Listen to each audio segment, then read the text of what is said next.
إعصار ميلتون المدمر.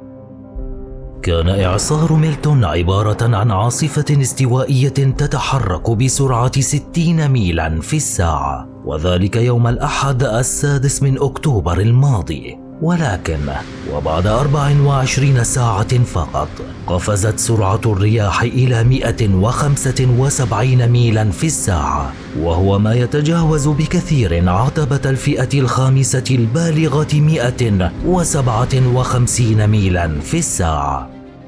يقول العلماء إن تغير المناخ الناجم عن أنشطة الإنسان يجعل من السهل أن تشتد الأعاصير بسرعة إلى عواصف أكثر شدة، وهو ما يؤدي في كثير من الأحيان إلى المزيد من الفيضانات الساحلية والأمطار الإضافية في المناطق الواقعة على بعد أميال من الساحل.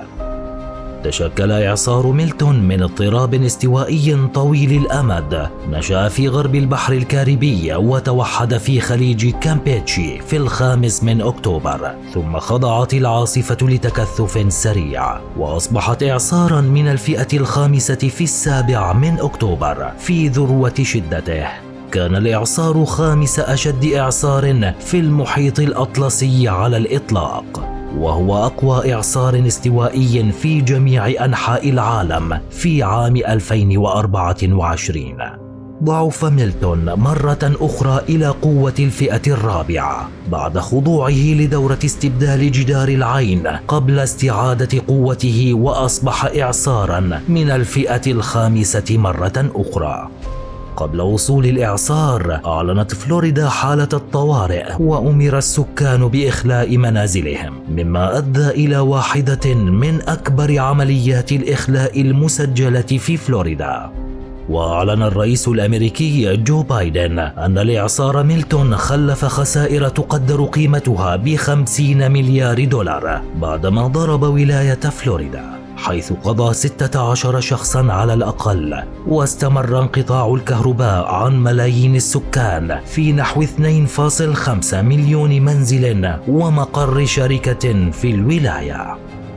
ووصل الإعصار ميلتون بعد أسبوعين فقط من الإعصار المدمر هيلين الذي ضرب فلوريدا وولايات أخرى في جنوب شرق البلاد، وخلف دمارا جسيما وخسائر بشرية فادحة.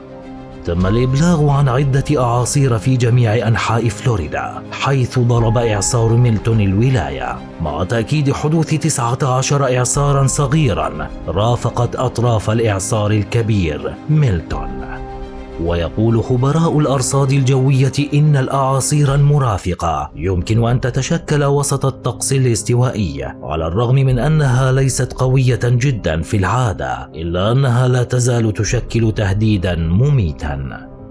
وبشكل عام تحتاج الأعاصير إلى حرارة شديدة أو غير معتادة بشكل خاص لتتطور، ومع ارتفاع درجة حرارة الأرض يسخن الهواء الرطب ويبدأ في الارتفاع، وعندما يلتقي هذا الهواء الرطب الدافئ بالهواء الجاف البارد في الأعلى تبدأ سحابة رعدية في التشكل. يمكن أن تتطور هذه السحابة بسرعة حاملة معها المطر والرعد والبرق. تتسبب الرياح التي تهب من اتجاهات مختلفة في دوران الهواء، وبعد ذلك يسقط مخروط أو قمع مرئي من السحابة نحو الأرض. يمكن أن يصل عرض الأعاصير إلى مئات الأمتار، ويمكن أن تستمر في أي مكان من عدة ثوان إلى أكثر من ساعة، ويمكنها أيضا السفر لعشرات الأميال. ولكم أن تتخيلوا مدى الأضرار والدمار الذي يمكن أن تتسبب به هذه الأعاصير الهائلة. يقولون عنها إنها غضب الطبيعة، ولكننا نقول إنها إرادة الله سبحانه وتعالى. والأعاصير والرياح ما هي إلا جند من جنود الله جل في علاه. أعزائنا، تابعونا في قناتنا الصوت الفريد الوثائقية على اليوتيوب. دمتم في أمان الله.